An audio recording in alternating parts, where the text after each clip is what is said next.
What's up, guys? In today's episode, we're going to add the sprint animation and get the coding added to have sprint functionality. I decided to change the animations in this episode also. If you haven't downloaded these, the link is in a pinned comment below. I wanted to do something a little different with this series, so I thought we should change the animations for a better fit. By doing this, I also get to show you how you can add custom animations to the setup once you already have the basic implementation already done.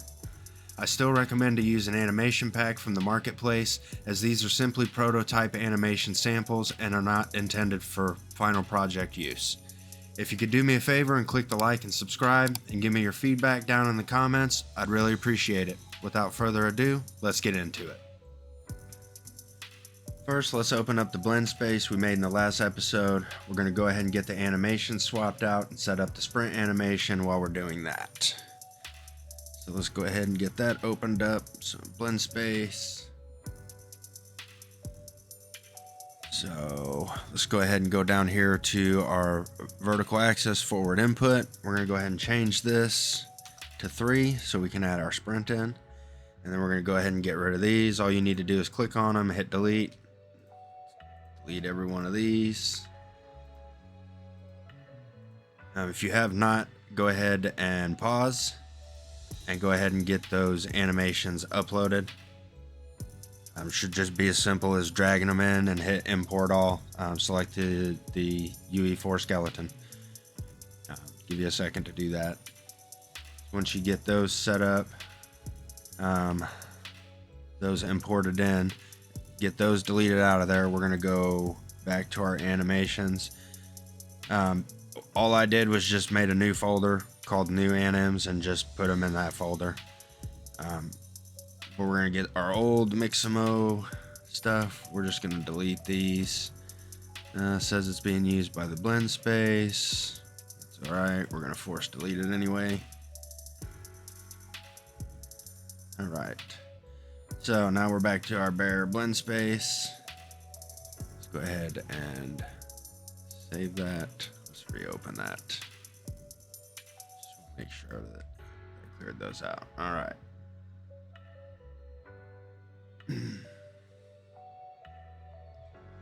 So we're gonna grab our, grab our idle first.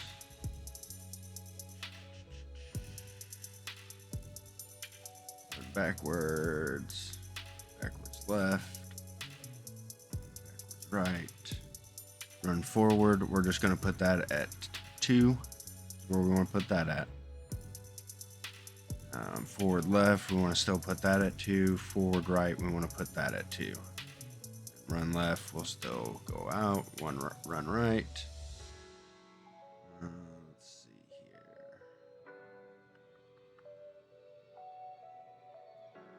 Walk backwards, back left, back right, walk forwards,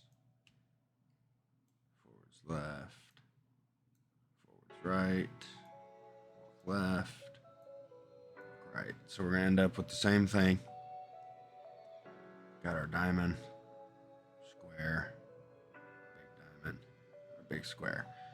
Now for the sprint, we're only going to add that to the forward. I've got more animations in here than what you guys are going to have. I got the crouch and some other stuff in here that you guys won't have yet. You'll end up with them, but not in this video. And then let's go ahead and check that out. So we need to set our new animations to root motion. Do that. We'll go back to our, so then we're going to right click on that after we got them all selected. Asset actions, bulk edit via property matrix, the root motion, and just uncheck that. If it's got the minus, just unclick it and go ahead and click it. And we're going to save all those. Close that. Now we can check these out.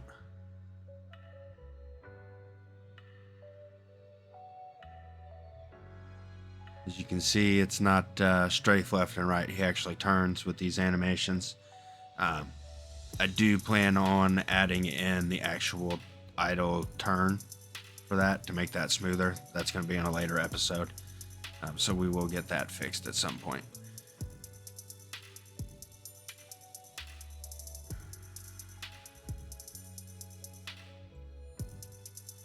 Walk, runs. All right, so let's go ahead and save that.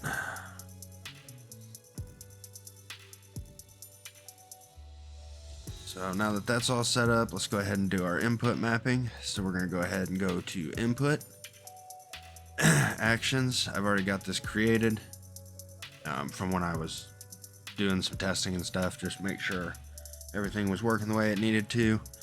All you need to do is just duplicate, you can duplicate your jump or whatever, double click that, make sure we don't have any triggers or modifiers. It's not going to be like the toggle walk where we had the press trigger in there. It'll just be blank.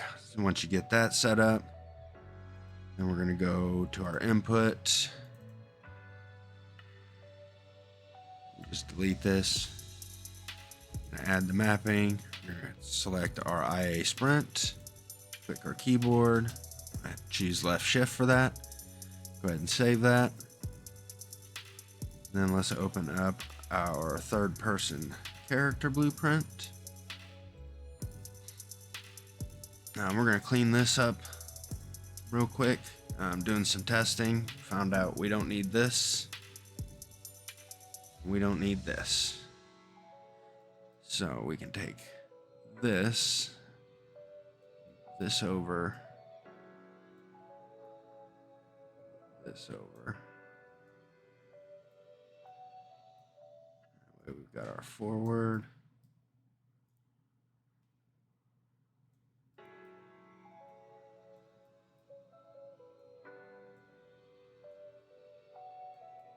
Side kind of separated.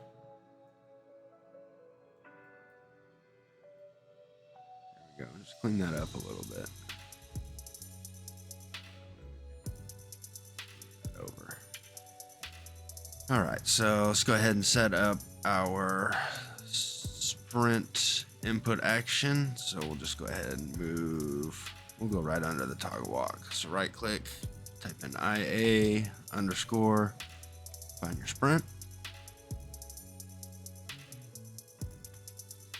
Go ahead and create a new variable. It's going to be a Boolean. Call it is sprinting question mark. We're going to go ahead and set that. And we're going to duplicate that down here for the completed. Go ahead and click that to set that to true. Compile that. That's all we need to do with that for now. Go ahead and highlight those, comment by hitting C. Sprint input. Change the color to our gray so it matches the rest. All right, and then now we're gonna add in our coding. We don't need to do anything with the side input at all because we're only gonna be sprinting forward. You can add in sprinting diagonal, like forward left, forward right. If you do have those, you would just need to stick those in the top right and top left corners of the blend space. Let's save that real quick. So we're gonna drag this actually back over this way. That a little bit. Then we're going to duplicate this.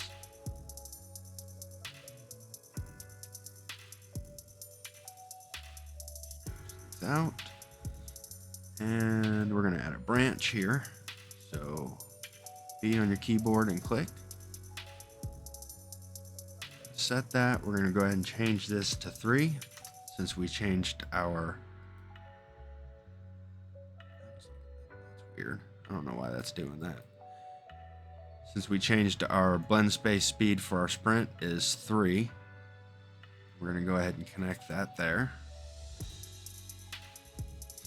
Add another reroute node if you'd like, and then we're going to grab that is sprinting. We're going to connect that to the condition. Go ahead and compile and save that. and we're going to go ahead and test that out.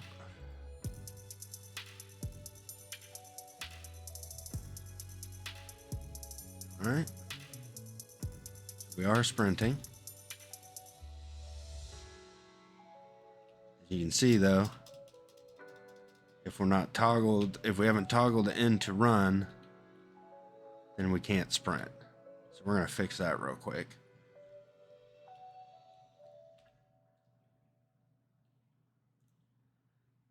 So all we need to do for that, we're going to grab this. Is running. We're going to duplicate that. And we're going to connect it to here.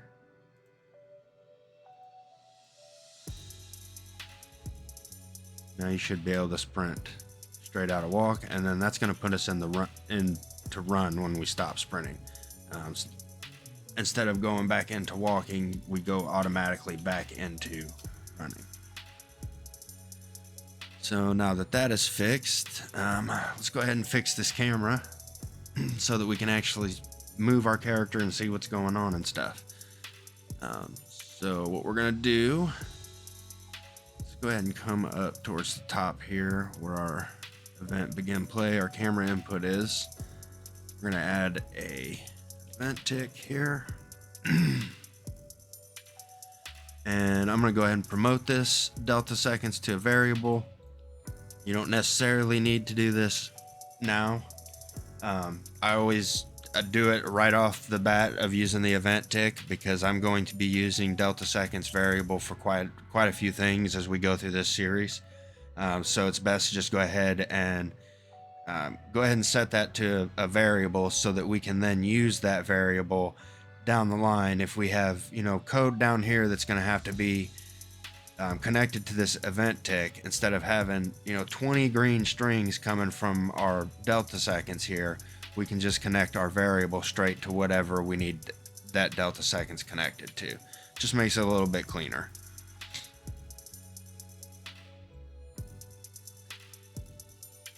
So, and then from that we're going to create a branch.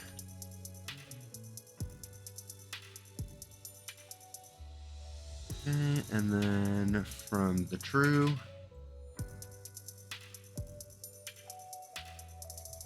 set actor rotation. We're going to go ahead and split the struct pin of the new rotation and move this over.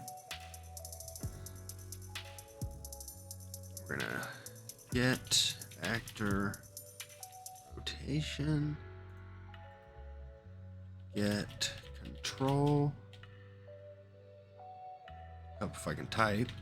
Get control rotation.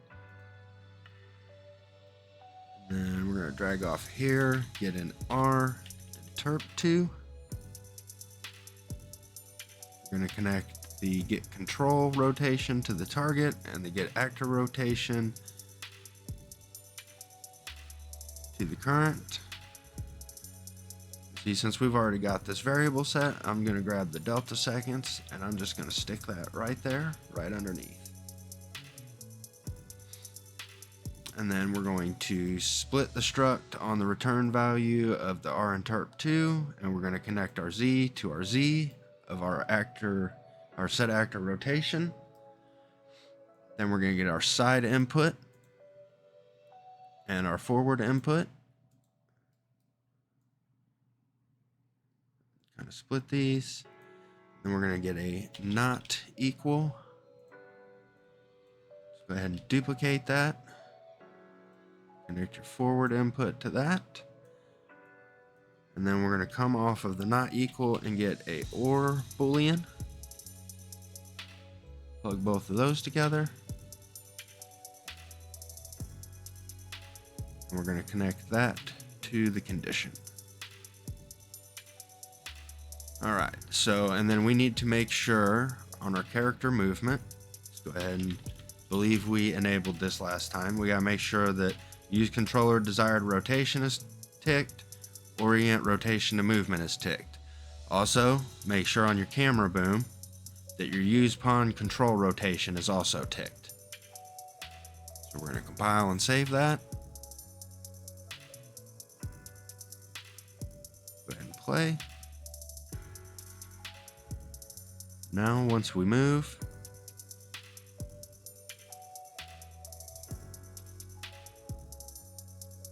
whether it be forward or sideways, we can now move our character. So now we can actually move around the map, sprint around the map, and see what we're doing.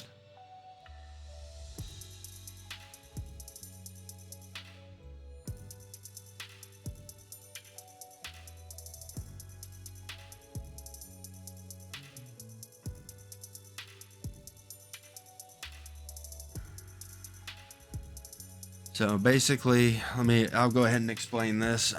Let's go ahead and change this interp speed to 6. That way, when we're moving, yeah, there we go. Slow the camera down a little bit once we start moving. It doesn't jerk as much. So basically, what we're doing here is we're taking our side input and our forward input.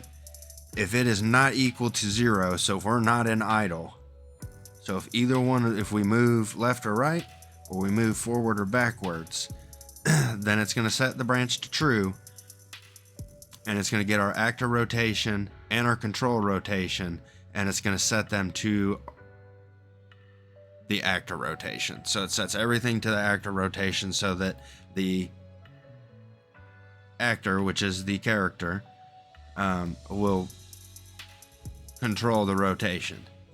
You can kind of see if you want to go to like your follow camera. Let's go back to boom here. You type in rotation, you got enable camera rotation lag. Actually slows down, adds a little bit of lag.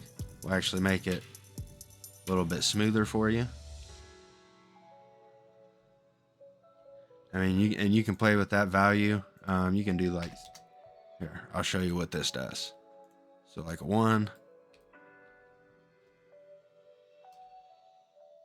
So it takes a minute for the camera to catch back up. So it basically just lags the camera. Makes it really hard to control too when you're that low. The default's 10. That's usually pretty good. You can go a little bit lower than that to get a little bit more camera lag, but default's 10. That just adds a little bit more smoothness behind the controls. So other than that, we're good to go. We're all set up now with our sprinting. We got our camera locked. Next episode, I think we're going to work on getting the crouching blend space set up. We're going to have the same 8-way locomotion with our crouch.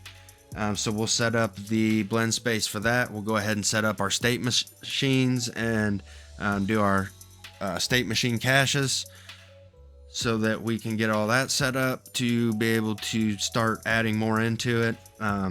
After we get the crouch done, I think in episode 4, so far my plan is to do dodge rolling. That's probably all I'm going to focus on the next 2 videos, as we'll do crouching in the next video and dodge rolling in the video after that. After we get those set up, we'll probably do the jump. There's a few things that I want to test out with the jumping. I've got a running jump animation as well as an idle jump animation, and I'd like to use both of those. That's just something I've got to still do a little research on as far as doing that with root motion, how to really set that up to where it looks good and feels good, so that way we get the system set up as kind of a plug and play. That's basically the goal behind the series. I want to get help you get your movement system basically set up to where it's plug and play into any project. You can migrate it to any project, plug in your animations, tweak your blends between your animations and stuff that you need to do, maybe tweak some numbers here and there, but other than that, you've got your base system already built and it's ready to go. You can use it in any project that way that you plan on using root motion in. I appreciate all the support. Hit that like and subscribe for me. I'll see you in the next video. Peace.